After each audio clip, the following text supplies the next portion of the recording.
Здраво Македонијо, вонреден стендап вечерва поради вонредните вести и вонредните околности. Впрочем, да не објаснувам. Погледнете. Почитувани граѓани, почитувани медиуми.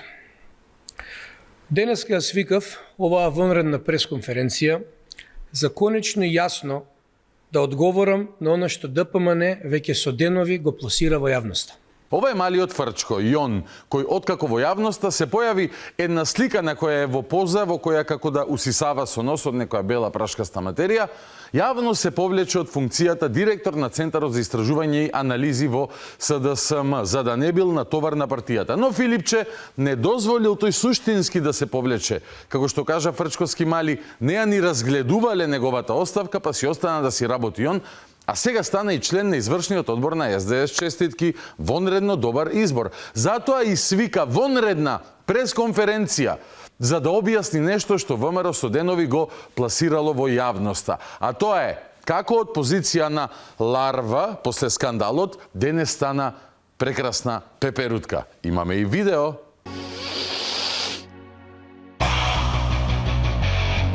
Ете, откако се подсетивме на оваа трансформација, да се вратиме на фактот дека во СДС вонредна пресконференција свикува извесен Јон, колку и да се презива тој Фрчковски. И што ќе зборува на овој вонреден прес на партија со историја сепак како таа историја која има зад себе СДС. Ајде, ќе чуеме заедно. Ама сејте мирни дур слушате, сепак ова е вонредна пресконференција свикана од вонредниот Јон. Пред се сакам да ви објаснам зошто го прават тоа. Сака да каже, ќе ни објасни зошто од ВМРО подсетуваат дека во извршен Филипче го ставил овој кој демек се повлече од како беше во поза правосмукалка над известна бела прашкаста материја која галиба не била Орнел или Ленор. Пред се сакам да ви објаснам зошто го прават тоа. По изгласувањето на резолуцијата со која наводно се брани власта од дезинформации, всушност се забранува вистината и слободата на говорот. Вакви работи правил Хитлер во времето на Третиот рајх.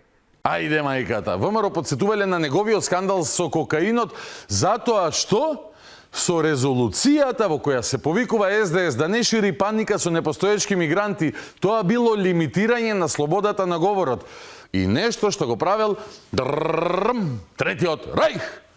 Пред да видиме како кокаинот на масата во канцеларијата има врска со Холокаустот врз евреите, подсетување. СДС едно десетина дена секој ден ширеше страв, растовараше чума, што би се рекло дека во Македонија ќе дојделе мигранти за да добиела владата пари од Британија, кој после ќе ги украде, а сето тоа било по принципот на Вучич и како во Белорусија. И бараше СДС да се усвои резолуција во парламентот против мигрантите кои ги измисли. ВМРО поднесе контрарезолуција во која не само што гласаше став против било какво населување на мигранти во Македонија, туку и ги осуди лагите за мигрантите ширени од СДС. Проблем. Тоа, поштовани публикуме, било дело како она на Третиот рајх, на Хитлер, на Геринг, на Химлер, Хајдрих, Хес и другите фашисти и нацисти. Тоа што се осудува лажењето, а е лажење, бидејќи дури и Британија демантираше дека такви разговори се воделе, а кредитот за кој гарантира Британија е веќе потпишан и не е условено никакви мигранти, односно тие се само во главата или носот на вонредни фаци од СДС. Но не и се, СДС и пред десетина години едва и чекаше прилика да го нарекува ВМРО фашистичка организација, па и сега го прави истото. Дури и во соопштенијата на партијата, кои како да се пишувани на она познато биро на кој има неколку бели линии, ВМРО сега ја нарекуваат ВМРО ванчовистичка. Од кого е тоа кажано? Од СДСМ, во чие време се отвори клубот Ванчо Михајлов во Битола и цар Борис III во Охрицо, работникот нели на фашистите и нацистите. А тие клубови пак беа затворени поради закон поднесен од ВМРО ДПМН. Ама тоа е, кога цело село шмрче бело, јој се е можно, па така и да обвинуваат дека немало слобода на говор. Оние кои секој ден тропаат вонредни глупости, какви што не сме гледале со децении во Македонија. Па само од денес еве ви неколку наслови. Пишале соопштение: Манасие дигитален дарител, во кое во оваа нова бела фаза на СДС, уметничка бела фаза, AI ботот од Парачин, кој веројатно им пишува соопштенија, везе дроби нешто против портпаролот на ВМРО Валентин Манасиевски. Но после тоа следеше и соопштението, внимавајте, фрлјо последната линија на одбрана на ВМРО, посветено на Бранко Геровски. Овие без слобода на говор, нели, на кој им е одземена слободата на говор, еден Бранко Геровски во партиско соопштение официјално го нарекуваат фрлјо, резил.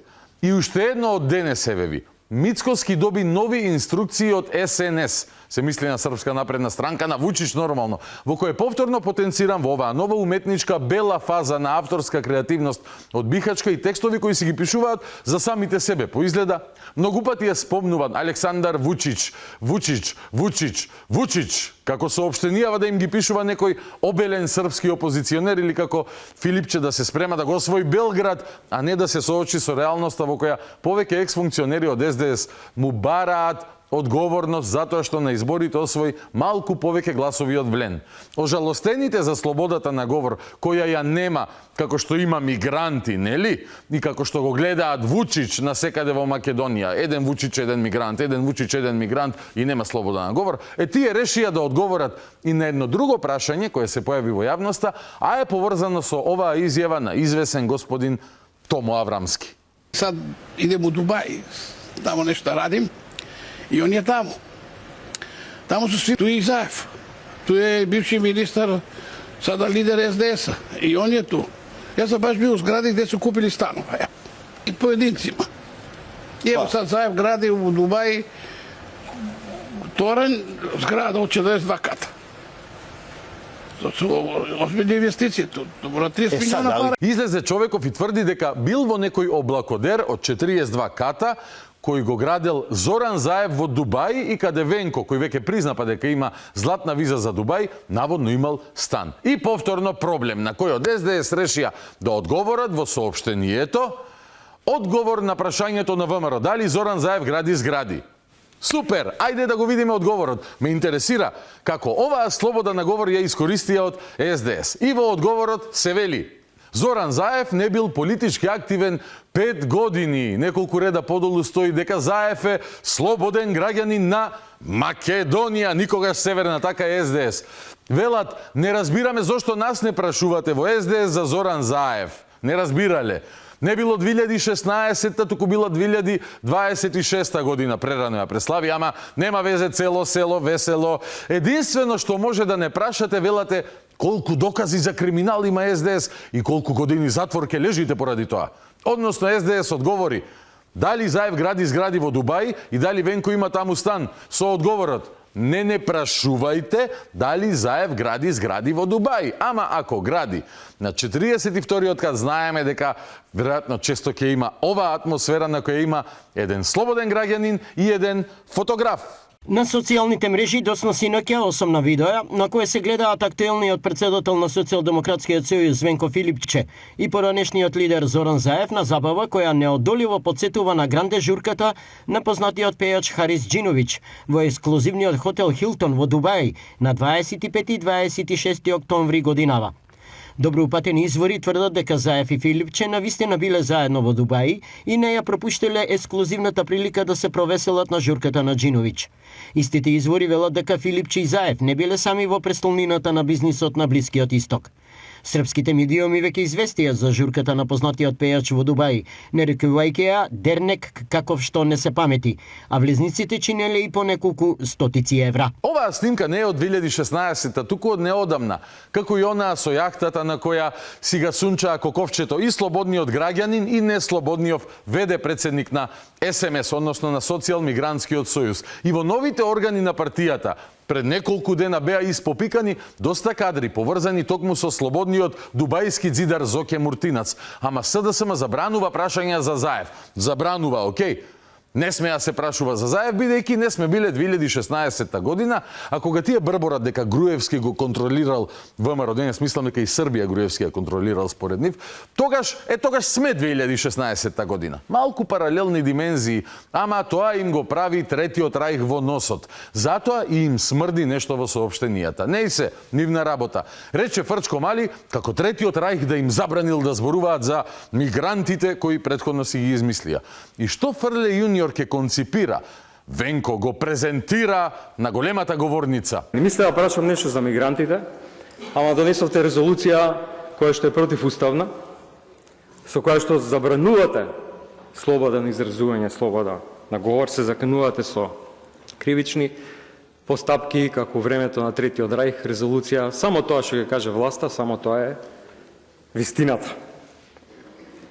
Како Ванчо Михајлов да пишувал, ако пишувал овој документ кој што мнозинството на власта го изгласа тука во парламентот. Како што рековме, што фрле јуниор ќе конципира Венко, презентира секоја чест. Третиот рајх, ВМРО ванчовистичка, многу фраерски.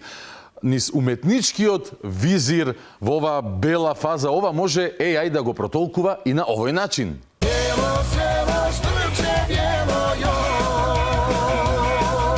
Забавно, нели? Океј, ајде да видиме што уште друго важно се соопшти на овој вонредно важен прес одржан во Македонија. Темата мигранти за пари очигледно многу ги боли.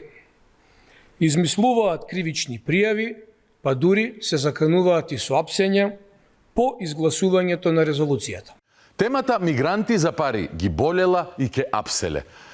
Наредно, веројатно ќе соопштат, вонередно се разбира дека ќе има и концентрациони логори за комуњари, а мигрантите кои не постојат ќе бидат населени во домовите на затворените во логор комуњари. И потоа, редно е да одат во планина со пушките, обзнанувајќи битка за ослободување прво на Македонија, а после и на Србија од Вучич и на Белорусија од Лукашенко, со кои исто така завојуваа во оваа нова уметничка бела фаза. Бидејќи на сите во Македонија им е јасно дека постои таен договор, една непристојна понуда за мигранти што ветува пари, Како се викаше бе тоа, докторе, кого она што ќе си го измислиш, после ќе го продлабочуваш, измислувајќи дека на сите во Македонија им било јасно што ти си измислил и сега блебеташ. Туку, ајде, кажи кои се парите кои се краделе за да има веројатно парички да им купиме станови на мигрантите.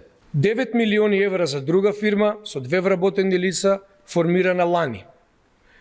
Трета фирма со милиони евра тендери за само 2 месеци, поврзана веројатно со студенти на Мицковски. Алта банка и врските со СНС и Вучич, кои ги има ВМРО ДПМН. 9 милиони евра за фирма која била блиска со ВМРО. Зошто? Бидејќи некој од фирмата имал исто презиме со Димса Арсовскиот ВМРО. Па фирма, велат, поврзана веројатно со студенти на Мицковски. Веројатно со студенти, рече бели Јоне. Гледаш фирма на студенти, добила некој тендер и викаш, аха, студенти, сигурно се може би поврзани со Мицковски. И се разбира шлагот на тортата Србија, односно Алта банка, која била поврзана со Мицковски, како преку Вучич. Зошто? Бидејќи СДС го вели тоа, затоа. И ќе излезе вака и ќе истропа нешто без докази, паралелно жалејќи се дека бил репресиран како евреите од Хитлер. Што и да каже човек нова, сигурно ќе сгреши. Верувајте ми, ова е само почеток на откривањето на сите криминално-корупцијски шеми и афери на ДПМН. Договорено, баце, ќе ти веруваме. Зошто да не ти веруваме? Откако поднесовме пријави за овие предмети, настана паника. Знаат дека еден ден ќе одговараат. Закана од младиот Јон, еден ден ќе одговараат, им рече. Како лафе кога ќе се осоколи.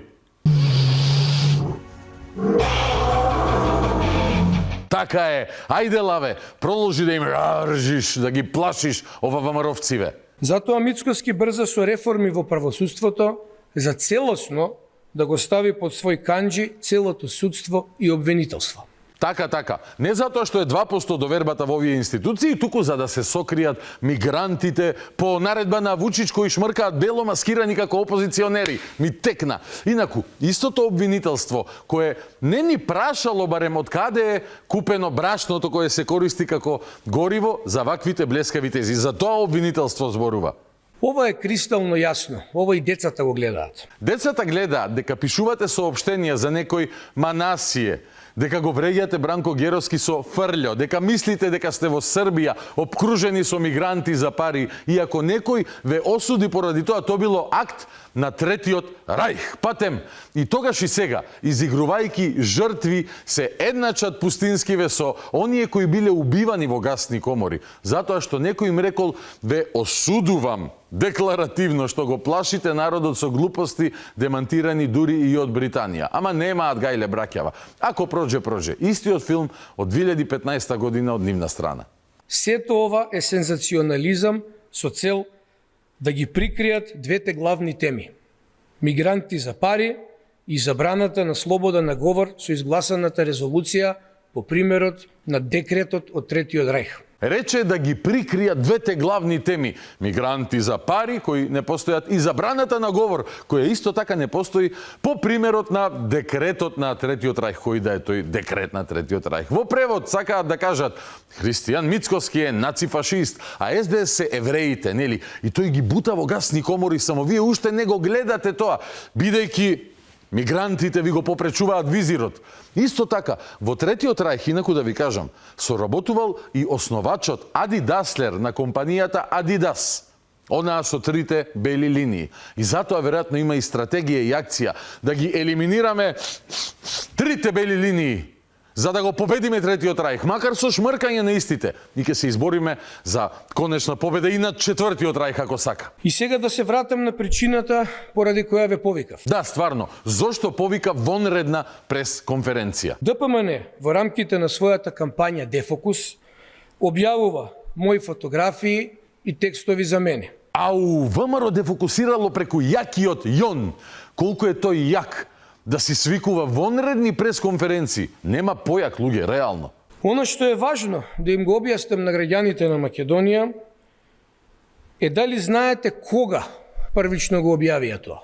Аха, не е важно што е на сликата, туку кога е објавено. Океј, кога? Токму после денот кога од оваа говорница држав пресконференција поврзана со трагедијата во Кочани. Како не се сеќаваме, мајсторе. Ја уздрма цела јавност тогаш. И овие баб тогаш заинет ја објавија таа слика како нешто со линиите на масата. Која батем слика, сигурно ти ја направил некој твој доволно близок за да шмучкаш пред него, а потоа и доволно разочаран од тебе за да ја пушти во јавност. Ама, ајде да се подсетиме на тој епски прес за Кочани кој го одржа драгиот Јон. Од она што досега се случува со текот на истрагата и зашто имаме информации, изразуваме длабока загриженост дека истрагата се води селективно и дека е насочена само кон поранешни функционери и службеници. Ете, Фрчко јуниор тогаш ја обвини истрагата, која ја води обвинителството, дека била селективна. Обвинителот, републичкиот, кој ја водеше, се викаше Љупчо Коцевски и од него не беа задоволни на овој прес. Ама кога ВМРО му поднесе интерпелација пред собранието, тогаш, другари, пред неколку месеци СДС реши да не учествува на седницата. Ставот во однос на интерпелацијата за работата на јавниот обвинител ќе го соопштиме од собраниската говорница. Интерпелацијата во принцип значи барање политичка одговорност. Тоа може, но и не мора да има правни последици. Дали ќе има правни последици, зависи од самиот обвинител, од самиот функционер, во овој случај од самиот обвинител, дали ќе поднесе оставка или не. Ние, како пратеничка група на СДСМ и коалицијата, нема да учествуваме во нешто во кое што нема или не мора да има правни последици. Чудно, нели? Беа незадоволни од него за кочанската истрага, ама не сакаа да гласаат интерпелација. Пред неколку дена па кога власта повторно ја стави на маса оваа тема, односно конечно ја почна постапката за негово разрешување, што рече на тоа Филипче, дека било партиски притисок врз институциите. А Фрчко сениор повикуваше во повеќе јавни настапи периодов на заштита на обвинителството кое било последната слободна зона против овие веројатно Третиот рајх, нели? Значи беа задоволни од него, беа задоволни, беа незадоволни од Кочани за него, не даваа да се разреши, ама затоа што Јон покажа незадоволство од обвинителството на оваа фамозна пресконференција, затоа ВМРО објавило слика, каде што тој влече бело. И како финале, кога се менуваше Коцевски, кога се менува Коцевски, тоа е притисок врз институциите. Ама во едно друго време, тоа беше нужна неопходност. Оно што прво ќе мора да направат е јавниот обвинител да го сменат. Тој човек не може да остане 2 дена после тоа на истата функција. Они мораат обвинителството на ново да го постават во нова структура. Значи мора да именуваат нов јавен обвинител, од него мора да бараат оставка. Па да, кога СДС доаѓа на власт, мора да го смени, веднаш да го смени јавниот обвинител според великиот Фрле. А кога СДС паѓа од власт, мора да биде заштитен јавниот обвинител. Многу е просто, не знам што не ви е јасно. Кој обвинител инако е критикуван за кочаниот син му, што пак ја уздрма власта до тоа ниво за да му направи карактерно убиство на Фрле Мали, покажувајќи ја сликата со кокаинот. Односно, за да го заштити Коцевски, кој сакаше да го разреши, ВМРО покажало слика со јуниорот и кокаинот, направена од другарче на јуниорот. Ова е преносното значење на зборовите на директорот на Центарот за истражување и анализи на СДСМ. Ако вакви истражувања и анализи правеа и во партијата пред изборите, ништо чуден не е резултатот кој го добија пред месец и пол. Дали сега гледате зошто го направија тоа? За да ја дефокусираат и тогаш јавноста од трагедијата за која имаат одговорност. А овде веќе оди во длабокото Малион. Откако пред малку кажа дека со него се криело, покривало воспоставувањето на фашизам во Македонија. Сега вели дека па во март годинава, нели, после Кочанската трагедија, пак со него се покривале 60 и кусур жртви во Кочанската трагедија, односно одговорноста на власта. Бидејќи тој е толку важен политички фактор во Македонија, доволно важен да свика важна вонредна пресконференција на која ќе кажува колку е важен и вонреден политички талент. Она што се случи еднаш. И тоа пред 5 години, а не сега или пред неколку месеци, како што деновиве се обидуваат да го прикажат. Во ова верувам сигурно, дека шмркањето се случило само еднаш, единствен пат, и тоа пред 5 години. Еднаш и никогаш повеќе. И баш тогаш еднаш, кога решил прв пат во живот да проба бело, се погоди таков баксус, некој да го слика. Што ти е живот? Еднаш ќе решиш да повлечеш линија и некој е тука да фотографира. А ти си толку комотен да првиот и единствениот пат во живот, единствен, не му се допаѓаше и повеќе престана, бидејќи не знаеше тој за 5 години што ќе се случи, нели? Еднаш проба и престана, ама тој единствен пат. Кога решил да влече бело, го правил среде белден во канцеларијата на работа. Па само Јони Волкот од Wall Street го можат тоа. Вонредно важен човек, кажав, и политички гуру, со финтите за Третиот рајх, и е дел од екипата која пушта финти со Манасије, Фрлео, Вучич, Белорусија, мигрантите и се останато што го зборуваат овие со, да не заборавиме, ограничена слобода на говор. Како што велат, додека етикетираат медиуми, како во времето кога Зоке ги нарекуваше медиумите најголеми политички непријатели и додека цело време инсистираат на промена на уставот по бугарски рецепт, деновиве додавајки и дека кога ќе дојдат тие непостоечките мигранти во Македонија, тоа ќе било крај на нашите европски интеграции. Останава уште да предложи некој, еве јас на пример, мигрантите за да не дојдат, да не останат во Македонија, да ги преземе некој добар бизнисмен од Дубај, токму така. Во зграда од 42 ката сигурно ќе има место за сите нив. А дотогаш уживајте во зборовите на овој прејак и преважен фактор од вонредните пресконференции, вонредни луѓе, кој е толку важен да со него сигурно и атентатот на Кенеди ќе го прикрива и ќе дефокусира атентаторите од Deep State-от во Америка, ако беше тогаш роден и политички активен. Сума сумарум, според политичката тежина и содржина на овој прес, вонреден прес во кој Фрле јуниор се објаснува за кокаинот, овој вонреден прес, вонредна пресконференција може да го сумираме вака.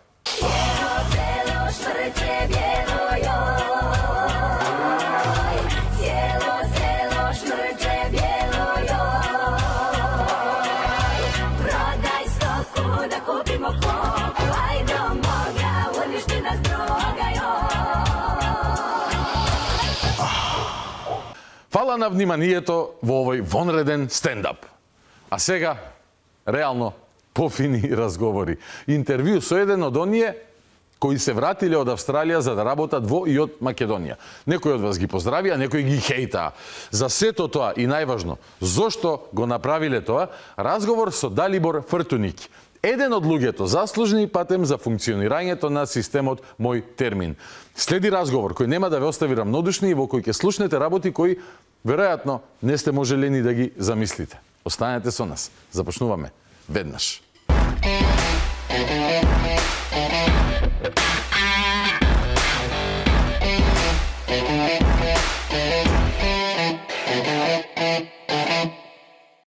Вечерното шоу четврточно издание, прво за оваа недела и предпоследно за оваа година од старт да ви најавам, продолжува со разговорот во студио.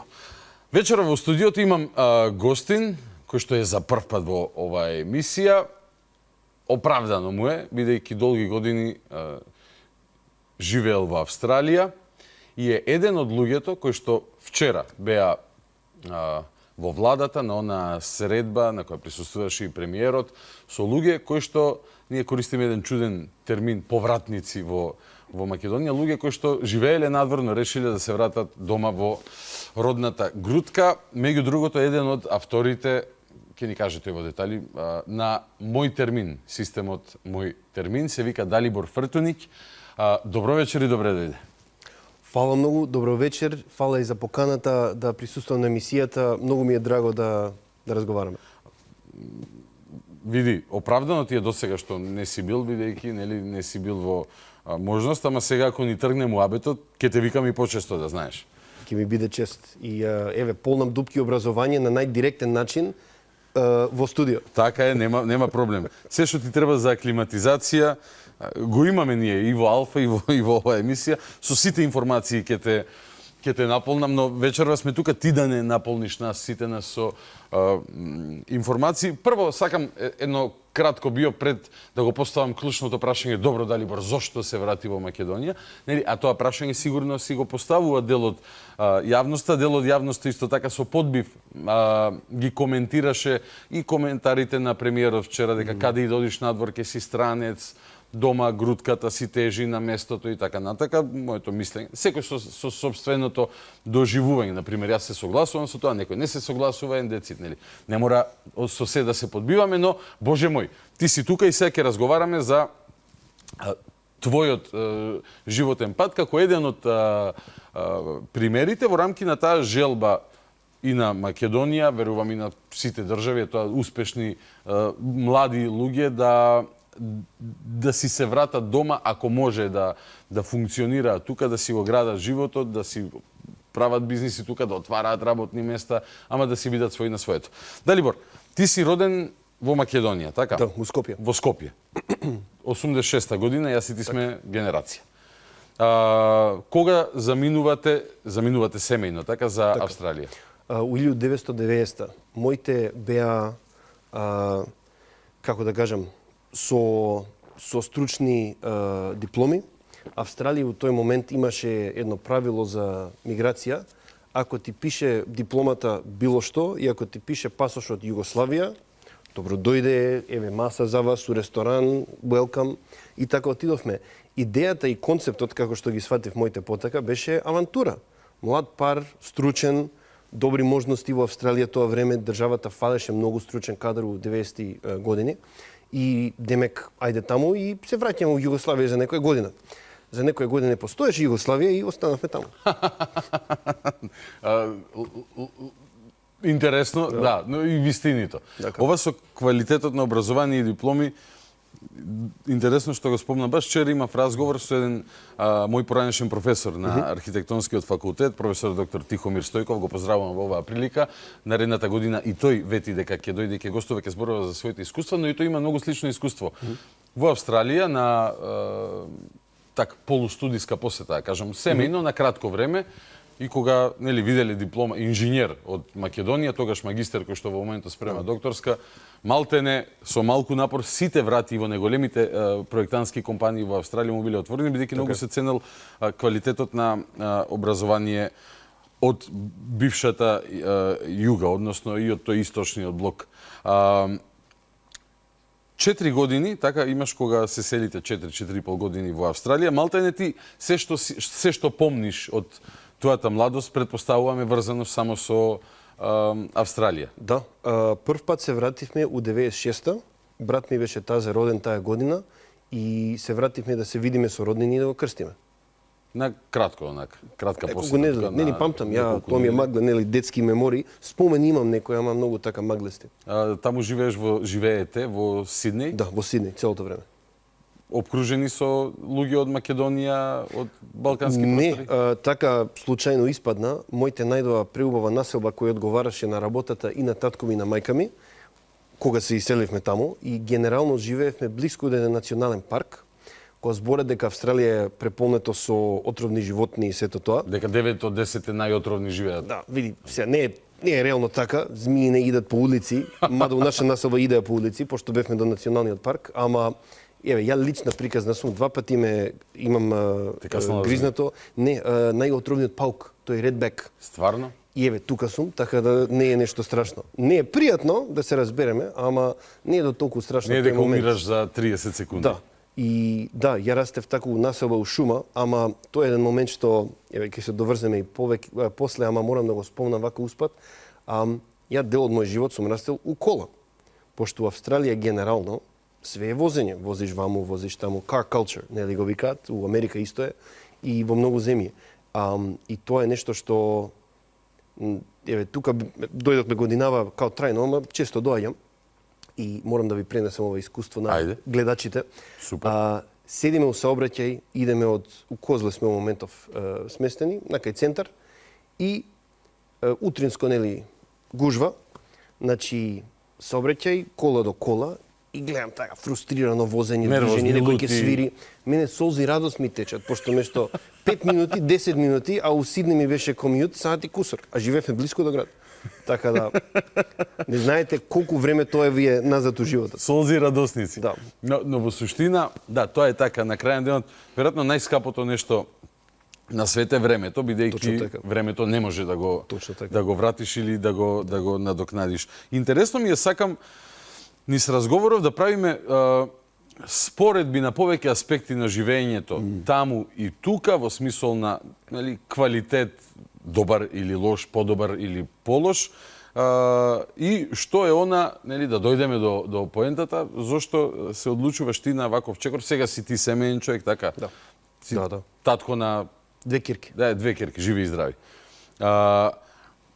Но, малку за твоето растење сега сакам да, како ти се формираш како личност, претпоставувам тоа е важен фактор, нели да одржуваш некакви контакти со Македонија. Ако веќе не живееш во тие нашите енклави таму, патем многу и во Австралија ја следат оваа емисија, да ги поздравиме и нашинците таму, македонците таму.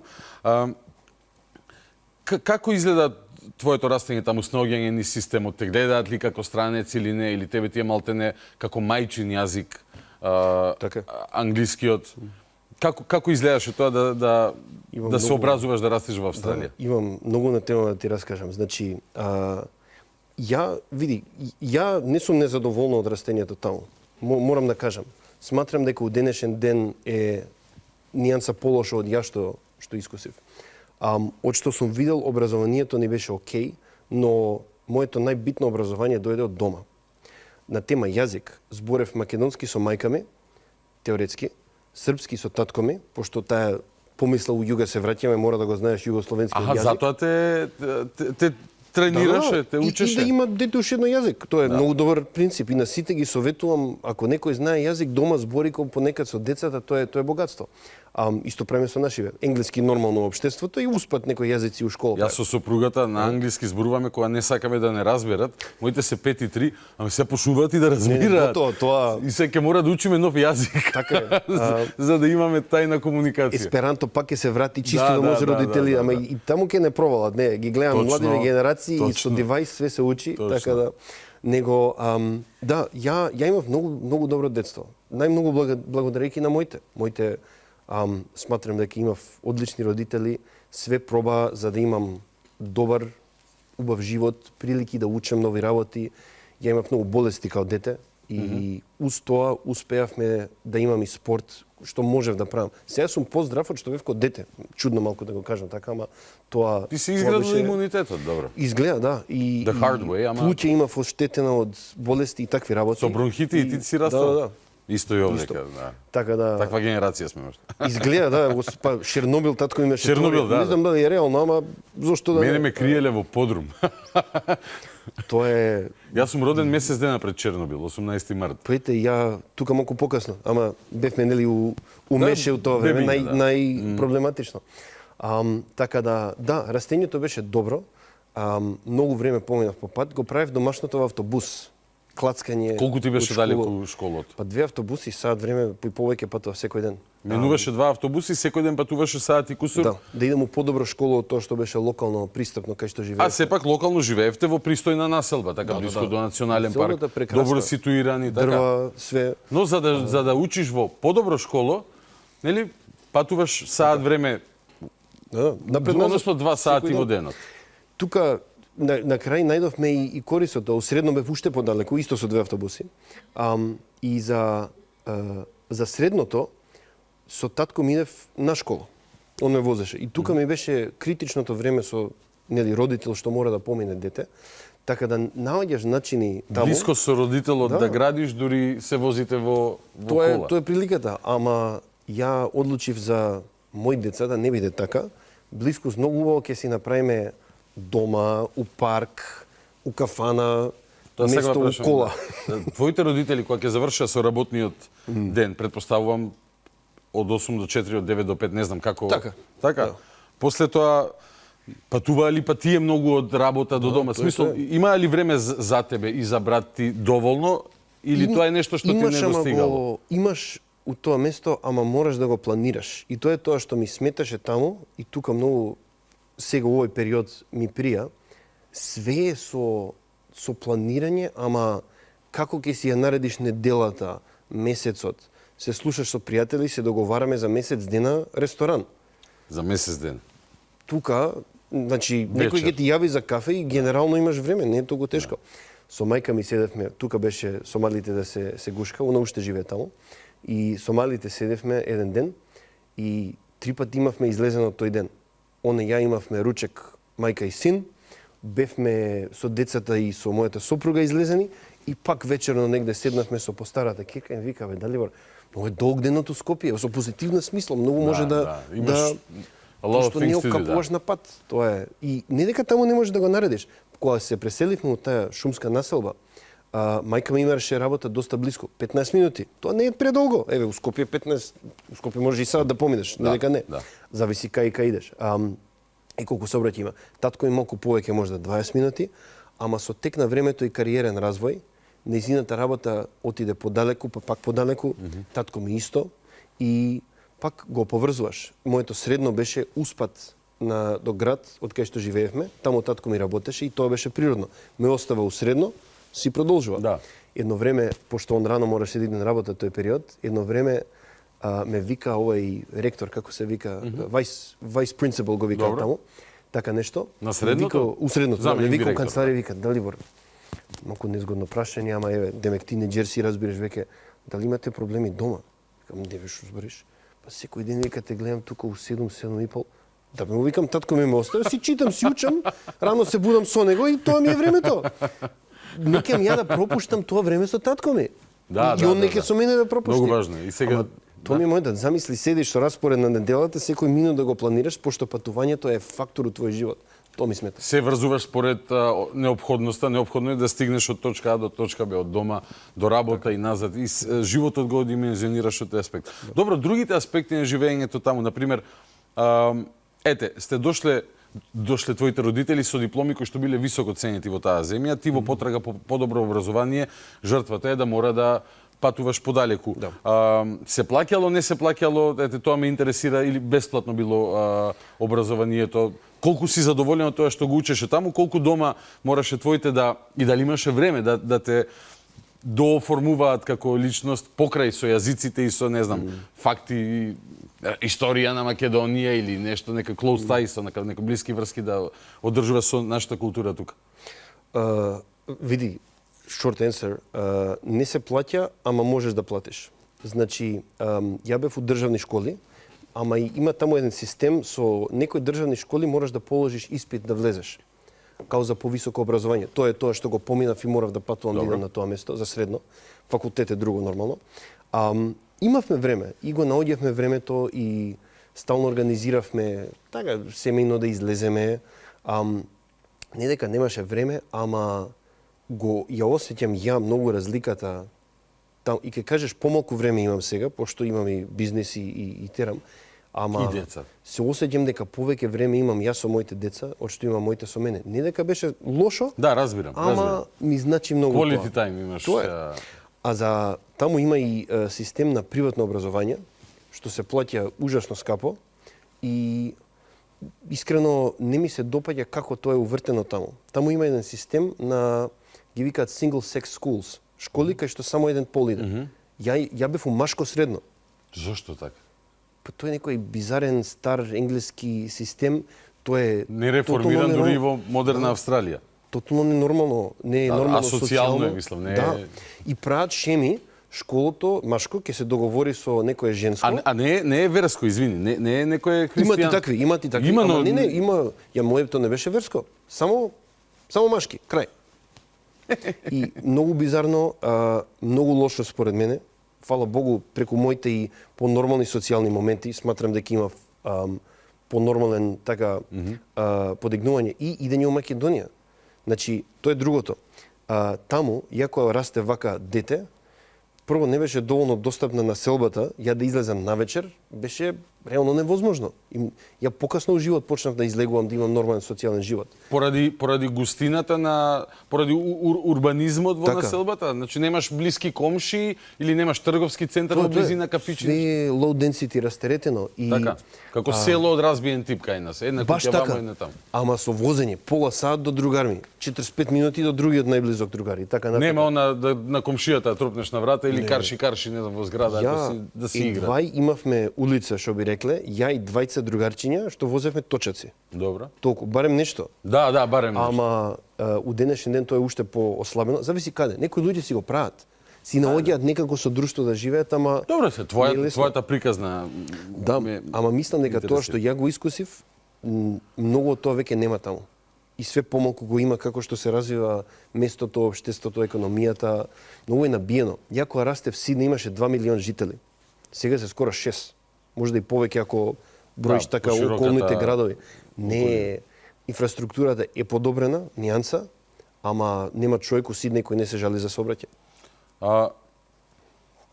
Од средно одиме кон факултетот. За да дојдеме на крај до твојата професионална определба и дела и поврзаноста со Македонија, причините за враќање. Тука не може со еден збор да се опише, но ајде за твоето високо образование, односно кога одлучи па што сакаш да бидеш во животот? Ајде, како оди тоа таму? Имате ли некои советници по средните школи кои што работат со тебе да ти откријат афинитети? Да, сватам? Има. Така. Ги викаат... Ко на телевизија, значи. Да, ги викаат career advisor. И со Кариерни 5-6 советници. така. 5-6 такви луѓе имав ја искусено низ средно генерално образование. Еден дневен совет не го послушав. И не беа лоши луѓе, ама тоа нешто што морам некако да пробам да ти го доловам. Све таму е шаблон. И деца се идентификуваат со шаблонот. Со бројките, така, со оценките, сега Не, со типот на човек што си. Добро. Тој е спорт човек. Аха. И спортистата дури му е срам ако предобро помине Математика. испити. Не сите. Има и концепт на rounded го викаат, као обкружен човек што све прави и вака така, ама некако тие што сака, не знам, вакви телевизиски емисии, не се меша многу. Се меша колку толку социјално, ама не се меша многу со други. И многу природно се ствараат кругчиња. Фали некако отворен социјален момент. Разбирам. И тоа многу се дешава. Луѓе кои фаќаат еден спорт да е нивен, го тераат цел живот тој спорт. Некако многу паѓаат у категории и многу деца у средно, они од пред да почне средно знае, ја ќе бидам потака за ваква професија, за таква, за онаква. И знам дека и тука има средно, нели, стручно и сето тоа, има тоа. Во подем се сега стручните. Многу некако, не знам, тешко ми е да го доловам, немам ни јазик реално На да го англиски, доловам. ако сакаш, јас ќе преведам. Не, нема. Концептот е тежок да се долова. Колку е тој социјален притисок да си најдеш налепници, labels, како да кажам. Етикети. Ти си ваков, таков и онаков и тоа си. Ти не ги слушаше тие совети и одлучи дека ќе студираш Наука. наука, добро? И одлучив за наука, гледав информатика и огромни стипендии имав понудено и вака ми јавија за стипендија и беше стварно и програма добра, не само стипендија. Јас само вака викам само момент да консултирам со моите. вако тргам телефонот, покривам ова старите нели овие со слушалка и викам абе семејно ни треба стипендијава, пошто кошта образованието таму факултетско. И ми викаат, абе дете, ти бираш патот твој. Викам, дечки, извини, друга понуда имам, не в друга понуда. Ама одлучив место информатика, што јас си го правев сам, мислам си учев да пишувам код, си правев апликации и све. Одлучив да идам по наука, пошто кога ние растевме, интернетот стана голем. Да. Така и тука и таму, не цел свет тоа го покри. И знаеш тој момент кај што нова апликација има секоја година, нели? И гледам како исто така некои луѓе многу нагло постигна огромни успеси. И викам, добро го промашивме тој бран, што е следниот. Првиот, да. И ја мислев дека интернетот е готов тука у 2000 година. Грешка, не е битно. И викам, нанотехнологија ќе биде. Buzzword, многу така јак. И ајде, кој сега AI. Кој факултет има најдобра програма за нанотехнологија? Прво, ниту една немаше. Мада види микрочипови, нели, нанотехнологија. Идејата беше, што ја сакав, наномашини. Демеку крв ќе има машинче што ти го чисти крвот, што лечи рана, не знам што све. Добро. Ја викам, ова е научна фантастика, ќе има кузне колку тука пари, бизниси да се прават, идеи добри за човечанството и тоа ќе го фатам. И на крај тој испадна нов маркетинг термин за material science, што е супер струка, не да не. Ама ја викам, кај се машини бе? Да. Не бе, вика, тоа е научна фантастика, викам, па ја дојдов научна фантастика да развивам и да учам. Ништо. Така да се расправав со деканот. Не размислуваше за кариера во вселенска технологија, пошто material science, нели има сметрав дека тоа ќе иде после нано. Така и некако беше, мада други моменти исто се десија тука. Добро. Ама татко ми тоа беше многу заинтересуван. Он беше огромен мераклија. Он телекомуникација беше инженер, мајка ми граđevinски инженер. Не граđevinски, градежен инженер. Градежен, да. Граđevinско е за војна. Уште ги учам термини, извини. Нема проблем. Имаш право ти на твои термини, како автор на мои термини. Така да. И да, така да, тоа ми беше некако идејата и отидов и не најдов тоа. И викам, добро. Таму е можно хоризонтално да се движиш лесно низ системот, односно? До некаде. До некаде. Многу често мораш да се вратиш една година, ама е до некаде дозволено. Сматрам дека образованието што го добив у факултет беше добар, колку толку. Сматрам дека, мислам дека ова секаде многу зависи до професорот. Добар професор може да ти инспирира. Да. И такви неколку што има, активно пробував. Има као програми после, на пример, кој е летен распуст, идеш и правиш проект. И со све тоа се како пракса? Ништо така. Као поврзано со академијата, ако сакаш да идеш на истражување и тоа. Факултетот кај што бев Сиднејски факултет беше познат за истражување, веќе не е, ама во тој момент беше и имаше многу така за учење. Ја уствари на крај мислев дека доста ми беше после 2 години факултет и ја да излезам. Моите ме убедија да останав. Сакаш да си како Бил Гейтс, дропаут, кој што ќе направи... Абе, секој тинеџер во тој период сањаше или Бил Гейтс, или Закербург, или некој од овие. Да. И викам, барем да се фатам за некоја работа. Ова секако нема да идам у академија. Тоа веќе ми беше решено. И нормално моите сака да бидам доктор или адвокат, или дипломат, кажа мајка ми, ама одлучив да терам така, го завршив факултетот и одма се посветив на бизнес. Имав привилегија да ги знам прваците во генерација, социјално. Низ овие настрана програми многу добри луѓе запознав. И само морам ја да го кажам така, да поврзам со темата. Сите врвни луѓе кои ја ги знаев, кои беа прваци по све, со 2-3 исклучоци си отидоа од Австралија. Никој не остана. Да. Вау. Еден се врати на крај семејно, другар мој, ама повеќето и сите што отидоа по магистратури или докторати, со малку исклучоци, си отидоа од Австралија. Заминуваат за подобро образование. Видите, она ја што го памтам како еден нешто што сум прочитал за Австралија пред 15 години можда, дека имаше 4% невработеност, као многу ниска ставка на невработеност. Значи, квалитетот на живот солиден. Зошто заминуваат луѓе од Австралија? Као да Западна Европа, Америка, Тоа Америка, значи дека беа врвни, идел као уште подобри факултети. У Лондон има неколку многу добри, барем у тоа време, факултети. King's и Imperial беа као главни. У Оксфорд и Кембридж. Дипломите се признати, нели, Commonwealth? Па имаше, да, преку Commonwealth шеми и стипендии имаше едно време, тоа многу им служеше на луѓе. Ама секој дете кој расте у Австралија знае дека Лондон му е главниот град у негово срце, макар и странци кои се растени таму. Секој знае дека Оксфорд и Кембридж се најдобри факултети или коледжи ги викаат у цел свет. И секој знае дека ако има некоја втора опција, тоа е Америка. Ivy League што ги викаат. И таму испотидоа најдобрите. И некој се снајдоа и некој не. Не дека сите најдоа професионален успех што го бара или академски. Разбирам. Ама тој пул постои. И многу австралски деца до ден денес без една година, два да си ја пробаат среќата у Лондон, животот не им е исполнет. Тоа е културолошки е тој момент. Ти го започнуваш бизнисот, значи веднаш после факултетот.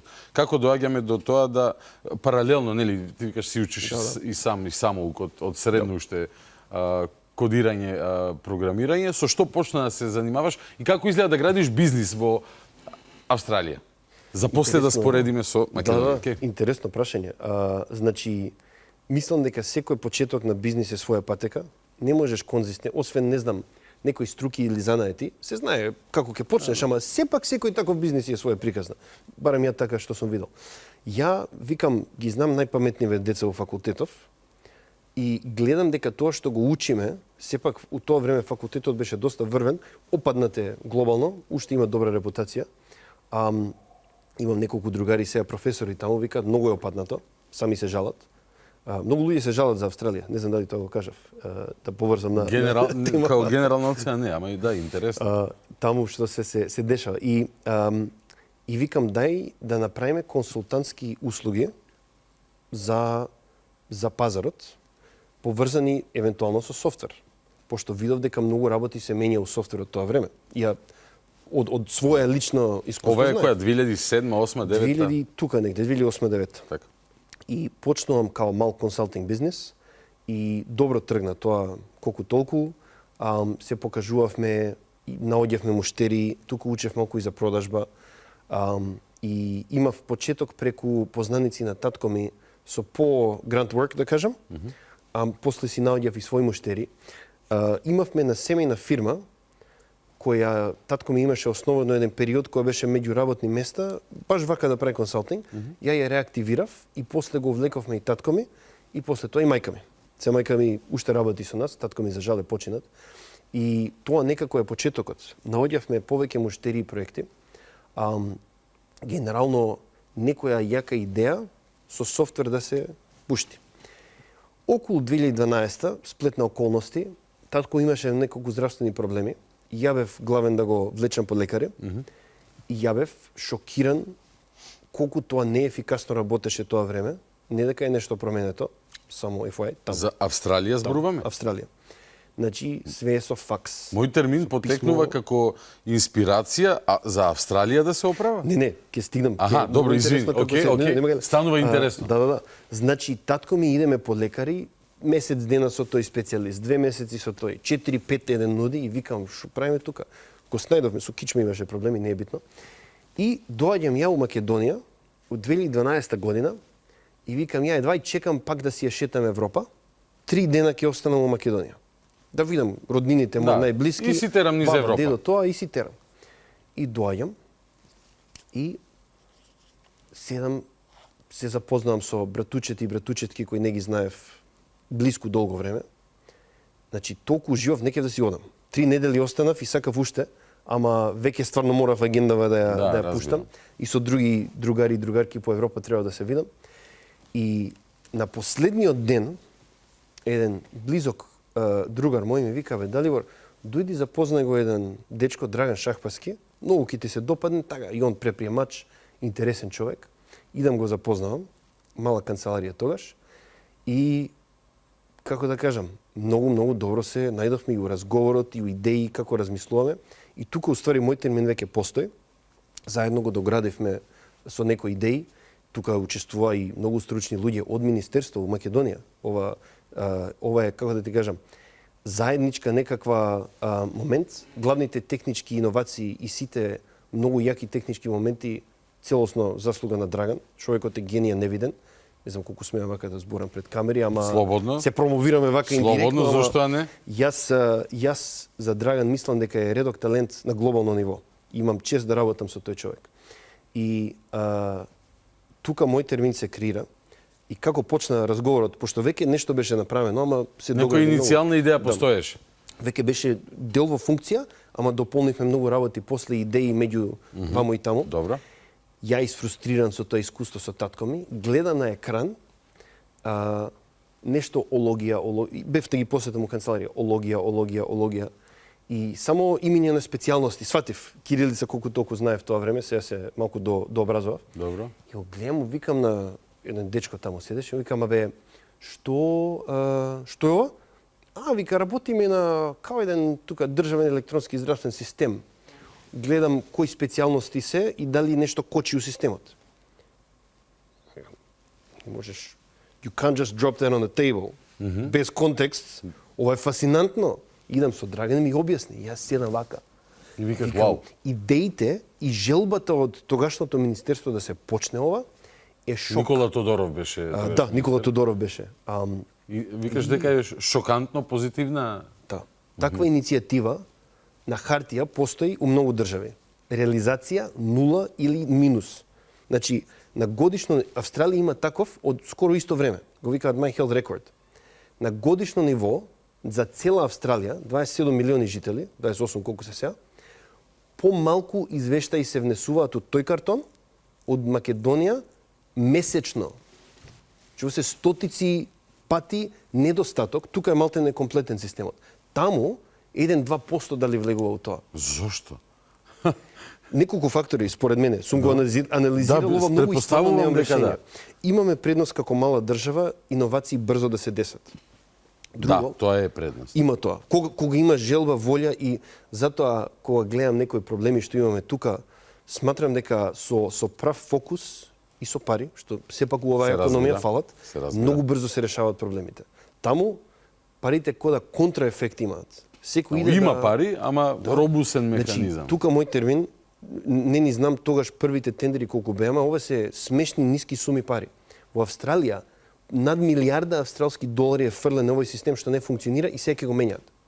Стварно. Се надевам ќе учествуваме во тој тендер, дај Боже. Значи, нема да не гледаат, ќе мораме со партнери, вака отворено зборам, не треба вака на телевизија да зборам за бизнисот, ама многу ми е интересен моментот, пошто парите се боле у кладилница као држава ќе отидоа, него да ги фрлат на тоа.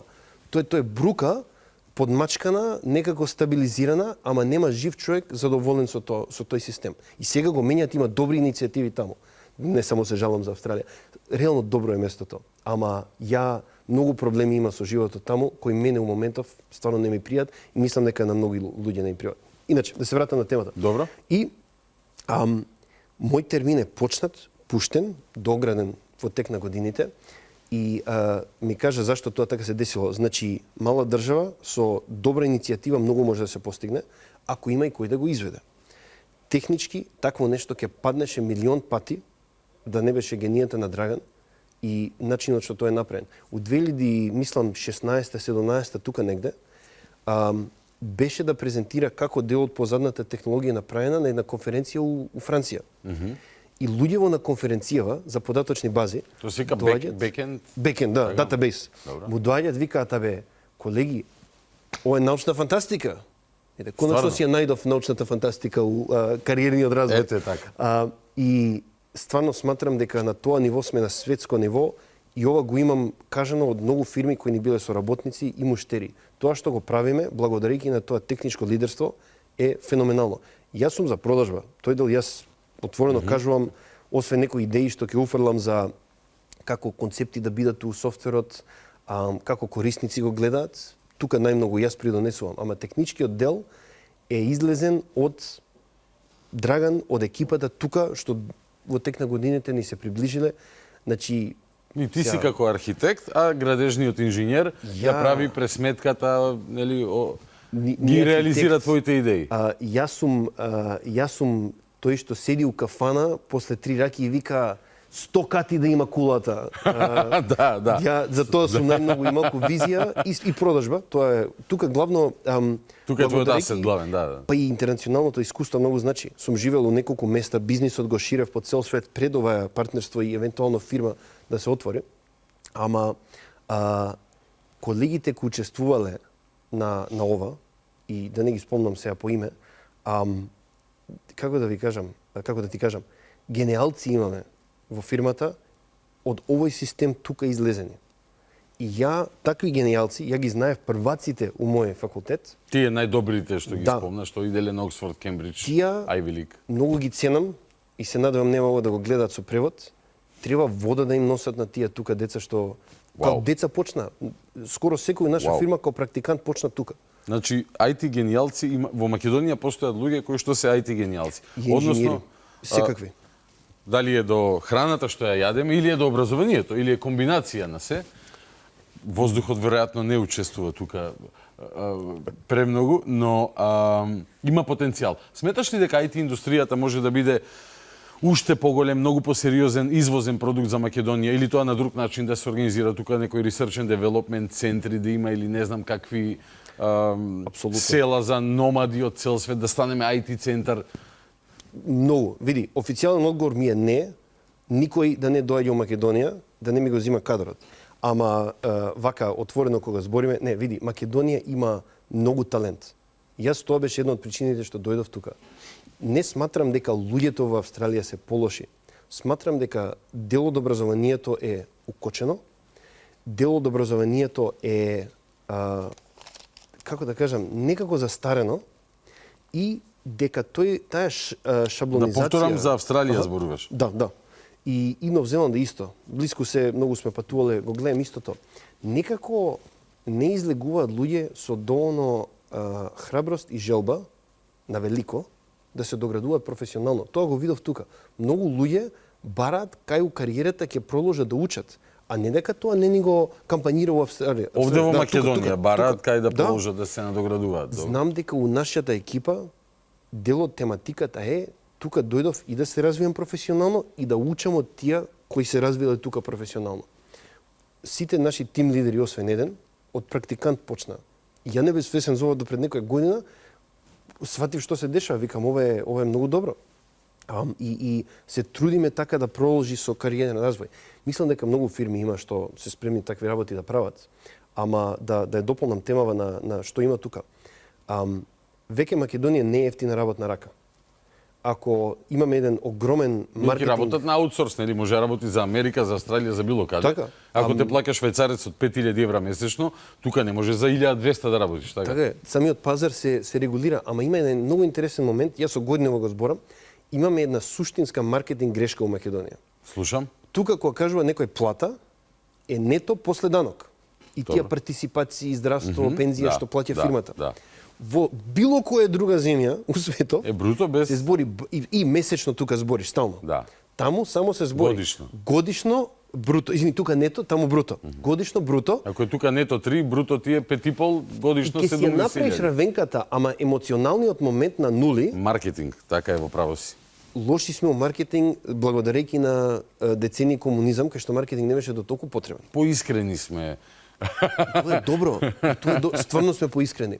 Ја, како да кажам, гледам една искреност у културата тука и некој кој те лаже, некако искрено те лаже. Знаеш дека те лаже. Фантастично.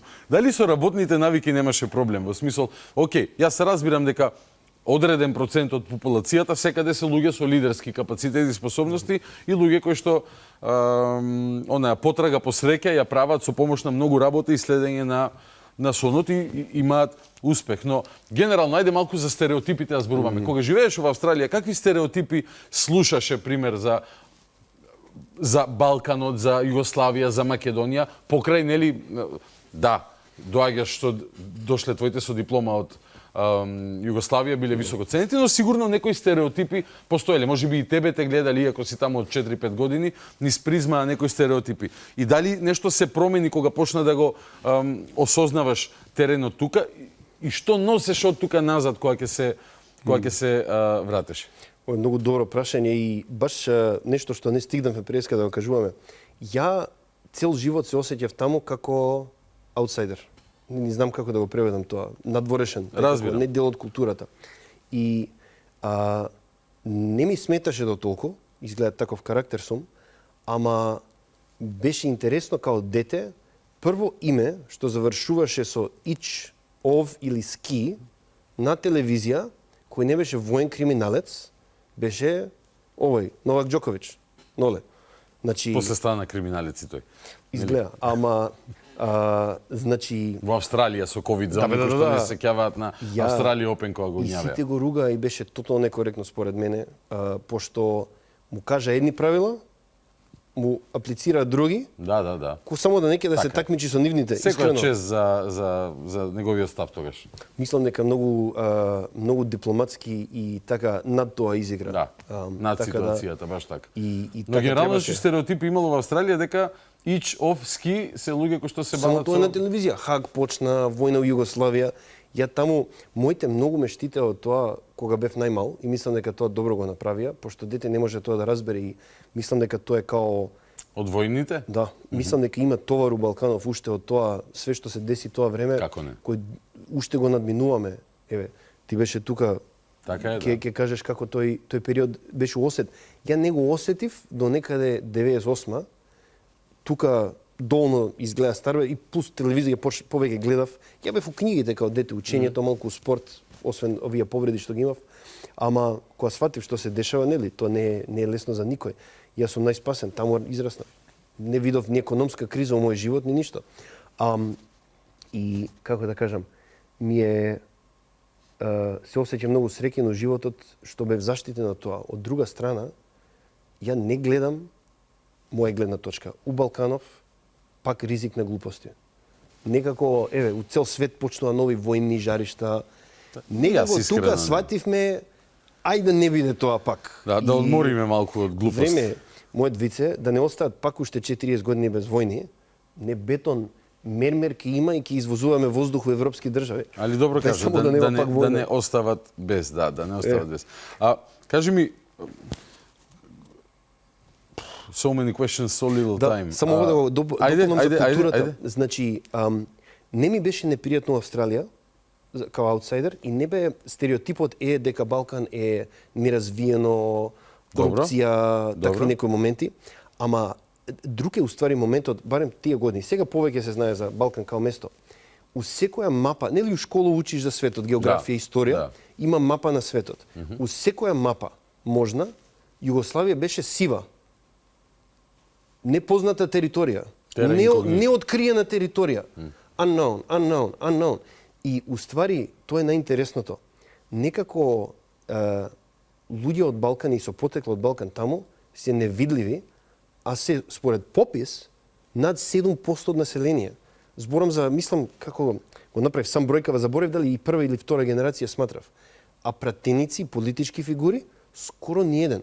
Да, тоа е така. Значи, викаш како не гледаат? Не гледаат. Не гледаат. Уствари, тоа е проблемот. Ја тоа Односно го има таа осетив. мека асимилација, може така да ја наречеме, така? Вицот Не ми е- инвазивна, но те тера едноставно ти да комплетно се вклопиш во што сега од друга страна на ниво на организација на држава коректно решение. Нели, ја градиме Така. австралијанската нација, не сакаме етнички проблеми, тензи. Знаме едно време некој од моите роднини беше кој што се пази мигранти таму од некој 60, 70, 80 години некој заминал, почна да се плашат од кинезите. Да. Вика ќе ни дојдат кинезите, имаше и некој политичар. Кинезите па има некој политичар кој што дури се сакаше, претендираше да биде и премиер. Јас си викам во себе, види бе мајко му стара, пред 40-50 години сте, нели, мојве заминале по Корка Леп, се снашле таму, супер живот си живат, сега се плашат да не некој, нели, да не дојдат кинезите И вака беше. тейковер да направат. Влегоа италијани и грци. И малку од Балкан, Средно море, ама повеќе и шпанци. И тие ги гледаа као црнци. И некија. Имаше политика во Австралија до 70, крај на 70-ти години, White Australia Policy. Вау. White беше многу тесна дефиниција, едва и Ирец влезе во таа дефиниција. Онда дојдоа италијани, грци, шпанци, се снајдоа, испадна многу нормален White народ. као Бело. бело. Да, тие тие не беа категорија бели у таа класификација. Од тука доаѓа дел од овие бришења на други народи.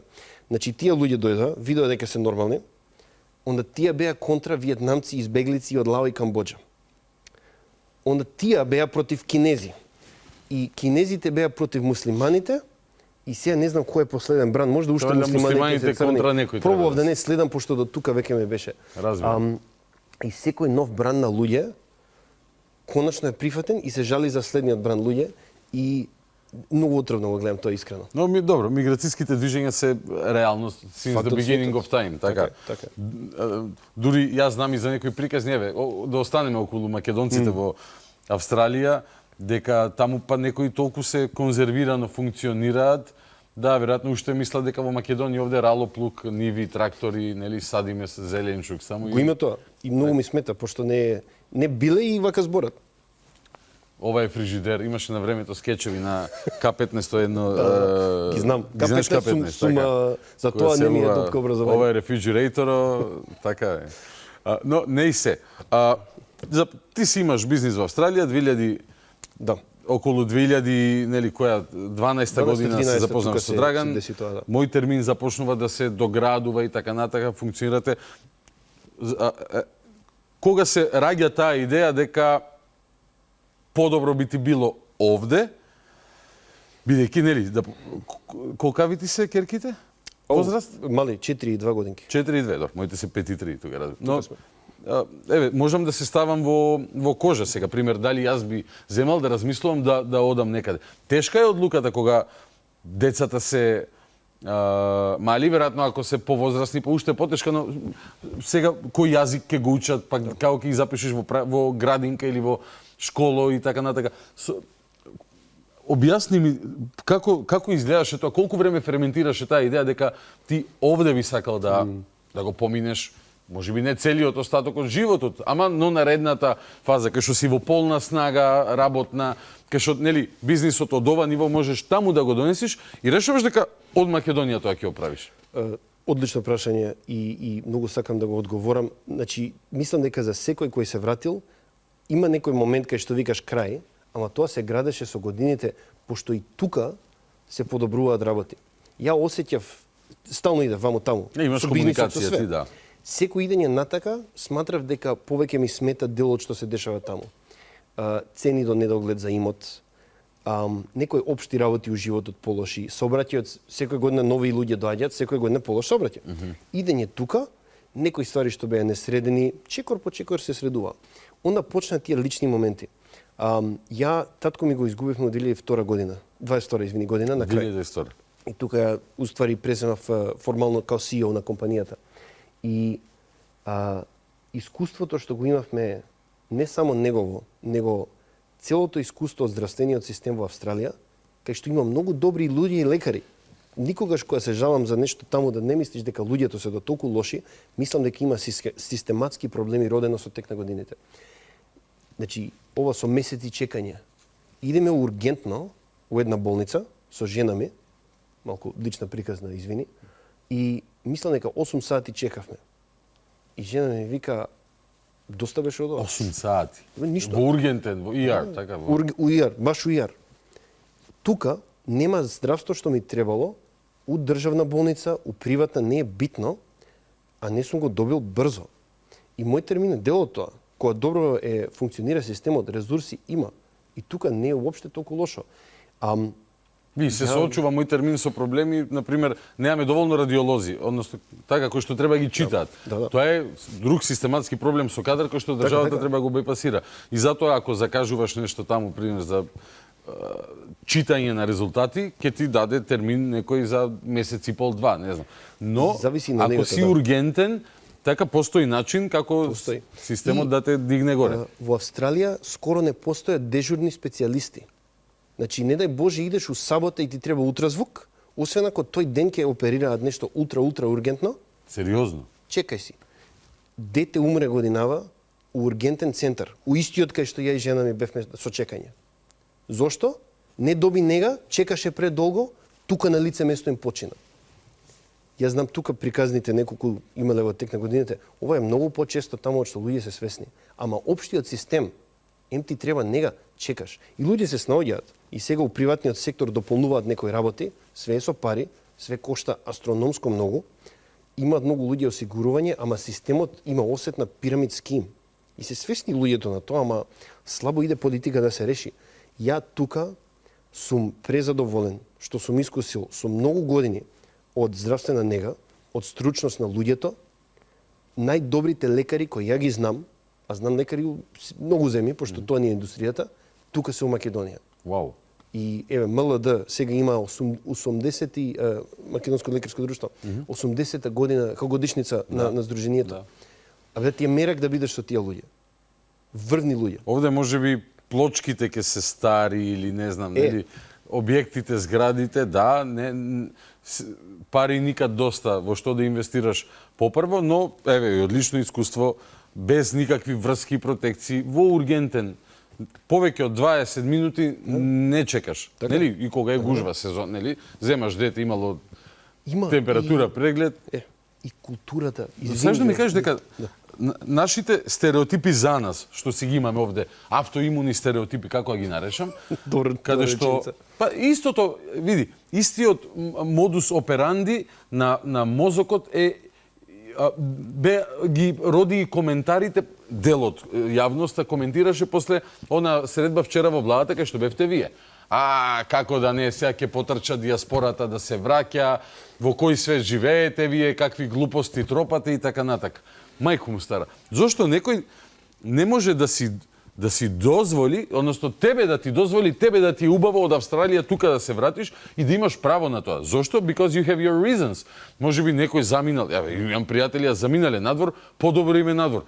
Супер, па не сме сите луѓе исти, не ги резонира работите секој на секој начин, некои од нив се образовани, ситуирани, но од друга страна, некој некаде работи услужни дејности, така? Да. Сега, платата на тие услужни дејности надвор и тука не е иста. Тука со плата во услужна дејност ќе живееш полошо, надвор ќе живееш подобро, но ако си доктор на науки, веројатно и таму и тука ќе живееш добро, така?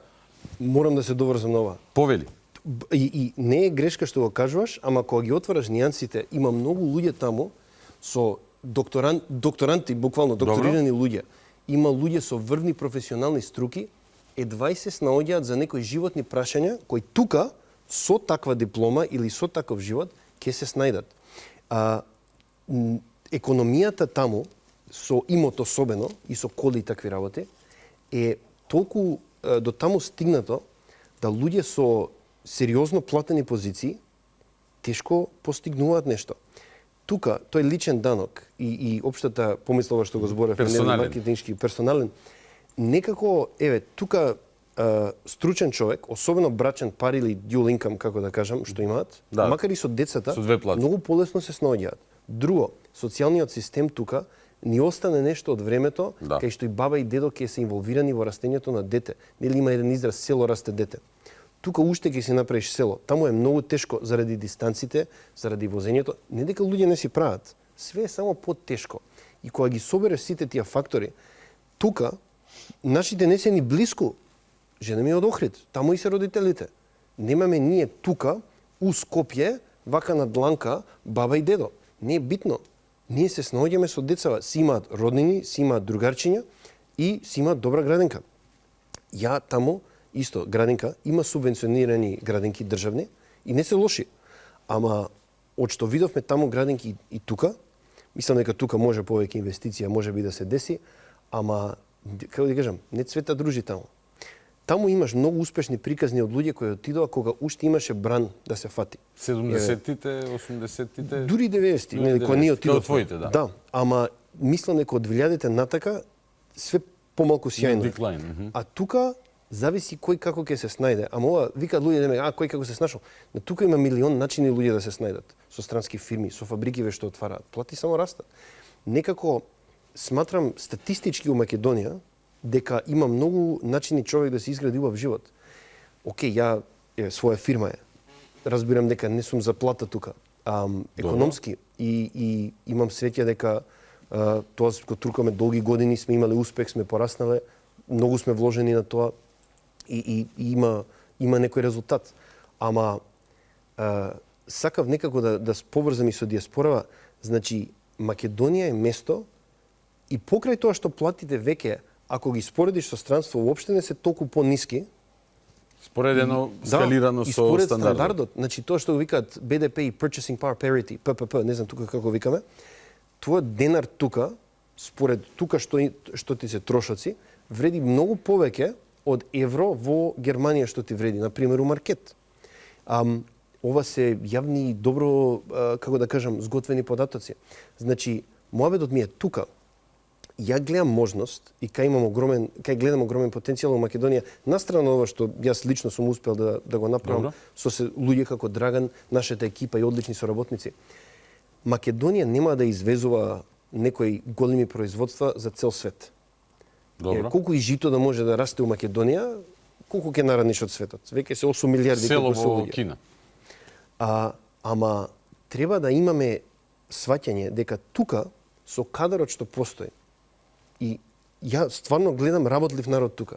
Знам дека луѓе се жалат тоа што викаш кењаторски коментари.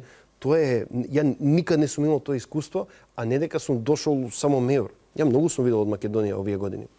Гледам луѓе кои стварно ги бива. И тука треба да се фокусираме. Има многу вакви успешни приказни. Еве, неколку вчера беа на влада. Фокус на извоз, ниш продукт. Ниш не мора да значи најдобро не знам што. Јас сматрам и морам да кажам дека имаме најдобар здравствен софтвер во светот, ама има многу производи кои едноставно се нагоре. Еве, луксус. Една фабрика за парфем у Франција носи економска сила за 5 Македонија. Нема да се такмичиме со тие брендови скоро, ама у Македонија има можност да се креираат ствари со огромна додадена вредност и луѓе да просперираат. Ја тоа го гледам. Еве, фабрики е феноменално што се отворија. Фактички Македонија моментов има некоја невработеност, ама сматрам дека тука има доволно прилики да кој да сака да работи ќе се снајде. Да, има 18.000, мислам, отворени работни места. Некоја бројка читав, да. Дури пред 2-3 години не беше така. Споро се менја ставот на луѓето. Има еден податок во здравство, еве, ова добро сум запознаен. Анкетирај, лекари, пациенти, не е битно. Кога нешто се подобри, 4 до 5 години ти треба да е признаено као успех. Да. Од почеток мој термин не беше убаво прифатено. У пандемијата памтам еден пост на Фейсбук од некое друштво на лекари, заборавив кој и ќе им се извинам вака на емисијата што сум заборел, ама го памтам постот, го зачував од тогаш сакав да го урамам над зид да си го ставам. Кажа, фала Богу на ова поврзаност на податоци и здравствениот систем, можеме да спашаваме животи. Тоа толку ми значеше, пошто 100 години го работиме, го подобруваме. Апсолутно. Ја, како да кажам, гледам у Македонија, еве, уште еден пример, морам Ајде. фатив крвина. Слободно. Сега бев на сајм у Америка со инкубатор, овие што ги викаат или акселератор, Plug and Play, многу познат, беа early investors во Google. Имаат пари, инвестираат во стартапи. Идам таму, имаше еден државен као, не знам, од некоја комора, од Аризона. И збориме, вика, добро, не сме за соработка, но вака муабет си направивме, пријатен човек, не е битно. И ми вика, Аризона, вика, не знаеш колку програми има, вика, не знаеш каков простор имаме. Имаме површина, ќе ти дае државата површина, ќе ти помогне брзо да добиеш дозвола да градиш на таа површина. И седам го слушам маркетинг пичов и викам, дај, кој живее околу таа површина? Не е земјата за земјоделие, Малдел, тоа е пустиња. Да. Фабрики ќе правиш. Кој ќе ги лади тие фабрики у средина на пустиња? Значи, цел маркетинг имаме површина. Еден збор не слушнав, имаме луѓе. Ама у Америка од негде можеш да пробаш да ги донесеш. Тука имаме луѓе, имаме површина, не гледам пречки за работење, како да кажам. И ова што спомна коментарите. Да, како ги доживуваш? Може би си прочитал, може би не. Претпоставувам си презафатен со работата и уживањето со децата, да немаш време за се, ама еве, постојат, има такви. Ме интересира на што мислиш дека е тоа резултат, бидејќи знаеш, сега јас да не кажу, не е Македонија уникатен пример во светот со таквото поведение, меѓутоа кај постои некој фабрички фелер кај добар дел од нас, јас не се иземам од тоа, кој што ужива во секоја ситуација и во секоја прилика само да практицира цинизам, некое не знам, морализирање, судење, гледање од висина, од страна, кон нештата, а за сметка на тоа, не може па баш да се пофали со некои грандиозни дела зад себе. Смисол, знам што зборувам, ова не чини. Туку само ова не чини и така си го пополнуваме ние денот. Као некоја психотерапија ли е, или е нужна потреба да се маваш со камшик сам по грбот, да викаш не бива, не бива, не бива, не бива. Кој е твоето мислење за ова? Одмак ќе ти кажам, и со години исто го зборам и многу ми е мило што можам вака да ти го пренесам. У Австралија ќе видиш некој будала на пат, некоја глупост направил. Добро. И ќе кажеш, леле, каква будала. Тука, истот сценарио. На пат некој вака глупост направил. И ќе кажеш, леле, каков народ сме. Ти таков си не си. Знаеш такви луѓе? Така е. Може да е еден. Значи, процентот на луѓе кои се проблемот се толку малку, ама некој будала на пат, 10.000 луѓе ќе го видат. И не знам тоа психоаналитичари боле подобро ќе го објаснат тоа. Веројатно. Мислам дека деле реткоста. Тука сите улици у Скопје се потесни од што треба, пошто се направени за југо, а не за SUV, као што сите се имаме со две детски седишта од позади или тие огромни некои коли. И едноставно ти смета, пошто се осеќаш закрчен, таму широки се патиштата. Не дека не заглавуваш онив 2 сати у сообраќај, ја многу повеќе се фрустрирам од тој сообраќај него тука. Ама тој момент на ние. Мило ми е што луѓе од тука се идентификуваат со други, уствари тоа е позитивно. Проблемот е што секој од тие 10.000 добри луѓе кој ќе го види тој еден, ќе каже ние и тоа ќе го мисли за другите 9.999 луѓе. И не треба така да е. Најспособен човек не постира на Facebook со радост, пошто е зафатен, прави нешто корисно. Мислам дека имаше некоја статија, 1% од луѓе се 99% од коментари онлайн, така нешто. Не знам кои статистики се тука, ама така е некако. Има совршена логика. И најфрустриран, најмногу ќе постира, пошто не прави ништо друго со денот. Мислам дека, затоа викам, треба да направиме една емисија, кај тоа живееме, со конкретни споредби, со статистики и факти. Тука не е совршено. И апсолутно не е, трескам некоја политика, леле, Македонија е земјата на чудата. Тука е мала држава, кај што јас знам многу, може да илјадници добри луѓе лично, не близко сега, не може никој близок да е со илјадници луѓе, и гледам огромен потенцијал со многу малку све да се среди и да живееме у многу убаво европско место. И ти го имаш proof of concept зад себе. Значи, веројатно луѓе кои ќе коментираат кој ќе се враќа тука да работи за 500, 700, 800 евра, па никој нема да се врати за 500, 700, 800 евра. Ама може да се врати и да започне бизнис. Сега тешко е, да, ама исплатливо е. Очигледно дека е, така? Апсолутно. А од друга страна, слушам, ги фалиш нашите инженери, софтвер, IT инженери, дека се врвни, меѓу најдобрите во светот што ти си ги запознал, докторите дека се врвни. Од друга страна, сега нели јас сум адвокатус диаболи. Коментарите се ќе заминеме за Германија, за Канада, не знам за каде, бидејќи таму постои среден систем, овде има неред, so on. Твоето искуство сега за Австралија, кога ми зборуваш за здравствениот систем во Австралија, па и се шокирам, бидејќи, in the back of my mind, нели, некаде таму, јас не сум ни размислувал за здравствениот систем во Австралија, но си викам сигурно е подобро него овде. Ти ми кажуваш дека не е. Не знам како, во кои други земји вие го имате извезено мој термин? Дали може тие искуства таму да ми кажеш пред да почне мој термин, или дали може да функционира, знам за Шведска имаше некоја или не? Шведски професор за Норвешка може да збореше, небитно. Не знам, Канада. Ние сме у Канада. У САД сме не у здравството, уште као консалтинг. Влегуваме сега, тоа ми е желбата.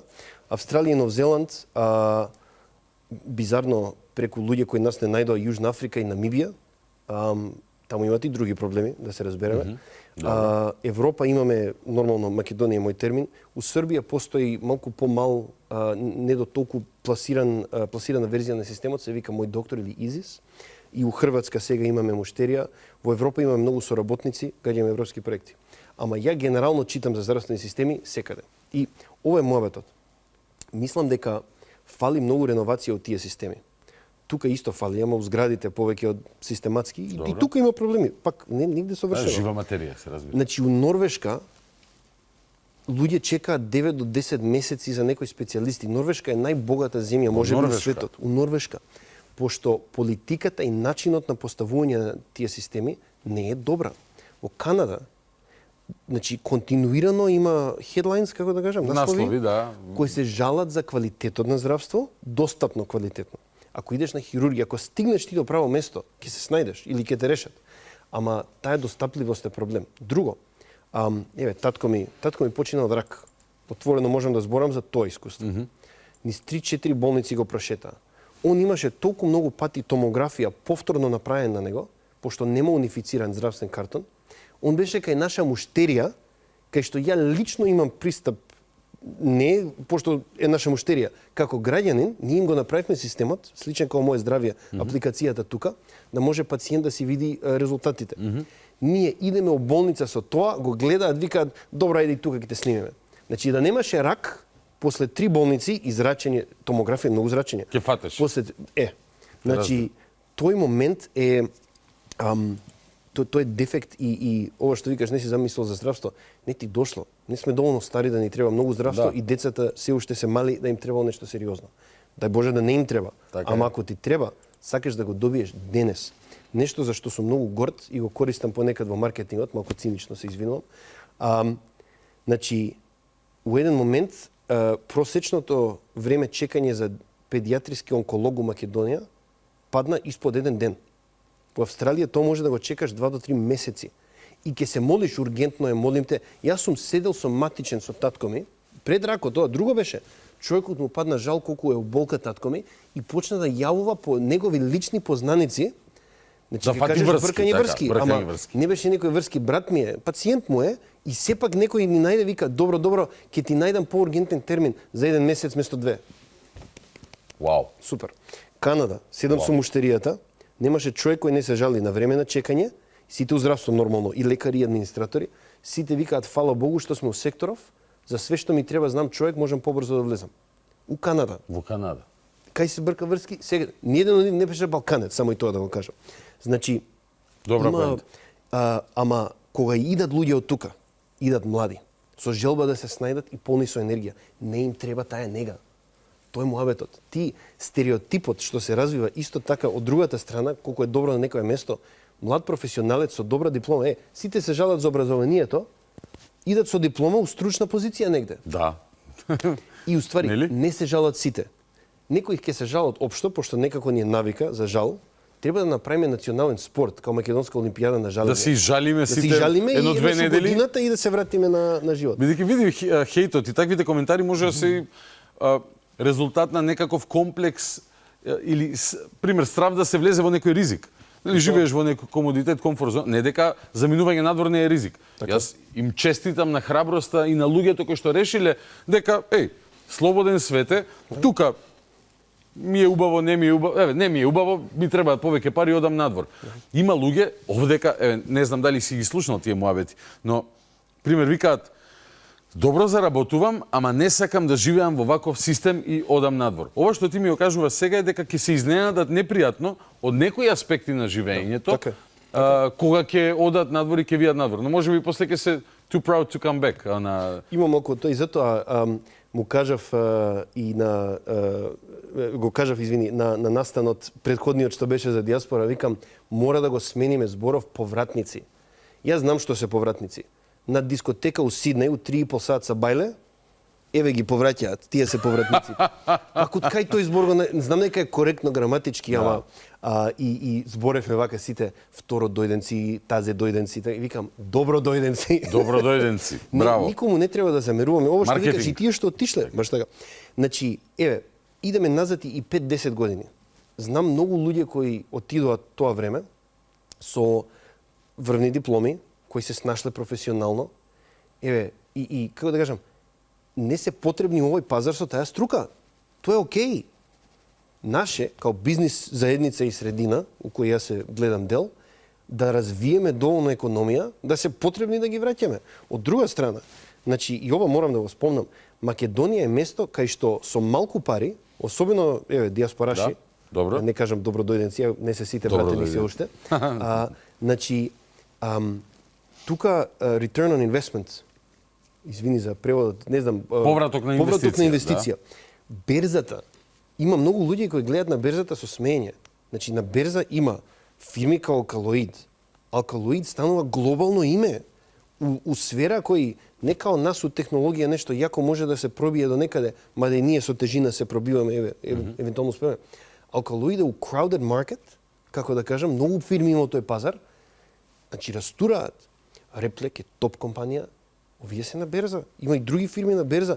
Берза, return on investment у берзата у Македонија, општо return, камата на некаков начин, Да. на инвестиција, надмашува цел свет масовно.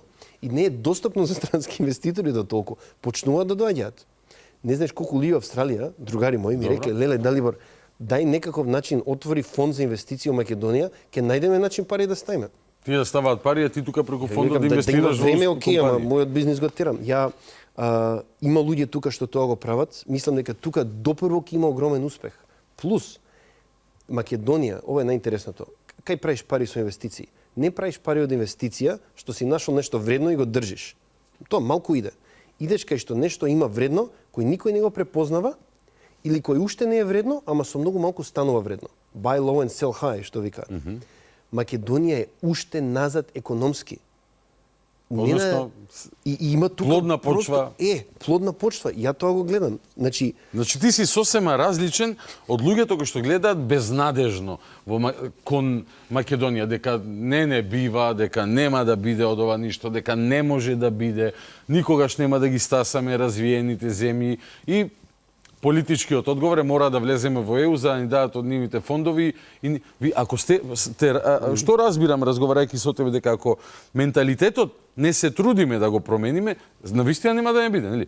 Како викаат, и да кажеш може и да кажеш не може, во право си во двата случаи. И ако кажеш може, ке може, ако кажеш не може, нема да може. И отворено. И да дојдат тие фондови ЕУ, МЕУ, силни милиарди. Ако пак мислиме дека не бива Македонче, глупаво смотано, системот не чини, овде е најлошо, нели? Некој чувство на не знам, автодеструктивност, омраза на собственото. Ништо нема да се случи добро ако тоа така продолжи. Зашто буквално слушајќи те викам, чекај бе, во иста ли држава живе овој човек и овие кои што ги читам, мрчатори, кои што ништо не изградиле зад себе, ама тие имаат ја исмеваат и твојата среќна приказна. Претпоставувам си, ако не си среќен тука ќе се вратиш во Австралија или може да живееш кај сакаш во светот, нели? Предпоставувам, не сум пробал. Ама австралскиот пасош, например, си го чувам. И тоа не ми е контрапатриот. Значи, пасош е алат. Тоа им, исто им кажувам на луѓе. Идентитетот ти е твој. Тоа не ти го зима кој пасош имаш. Јас со тој австралски пасош идам на било кој саем у свет. Дај Боже македонскиот да стигне. Мислам дека оваа влада одлични чекори прави во тоа Македонија да е поприфатлива интернационално и сум многу задоволен со тоа, пошто, еве, Јова, од нашава екипа летаат да не имплементираат во свет. И во цел свет муштери што имаме, само пофални зборови има за наша кадар што иде од Македонија. Не сум чул поплака. Млади, ангажирани, се разбира, не ги праќаме на Клод, сајде таму работи, се обучуваат, го знаат производот, стручњаци се нашите луѓе. Ама тоа се цени. И ова морав да го кажам, се надевам нема да е контроверзно. Овие што мрчат онлайн, и нив не им замерувам. Имаше тешки години, ја ги гледав. Ја не сакав тука да се преселам од 2012, ама најдов одлични луѓе, ми се всади нешто. Тука да имаше пак војна, секој си остане во Австралија. Ја не зборам за Македонија што била некад. Ја зборам за сега, напред. И ако ја градиме, има еден добра поговорка на англиски, не знам дали имаме добар превод, the grass is greener. Да. Или стално е побаво некој друго место. Стално е побаво кај тревата е позелена кај комшијата. Тревата е зелена кај што ја вадиш. Одлично. Значи, одлично. Така одлично. Сакам вака да завршиме и бидејќи супер заврши со супер поента и да ти кажам дека ќе се гледаме и во иднина, бидејќи многу муабет има, просто сега морам да да го привршам овој разговор, но има многу муабет во тебе, многу ми се допаѓа начинот на кој што размислуваш и функционираш. Многу ми е драго дека те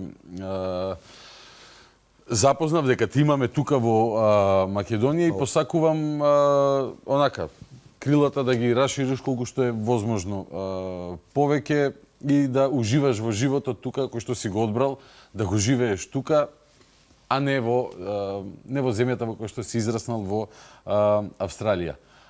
Ти благодарам за вечерашното гостување и се гледаме за некој месец со теми кои што ти се блиски, а се интересни за јавноста. Далибор Фртунич, повели за крај, ако имаш нешто.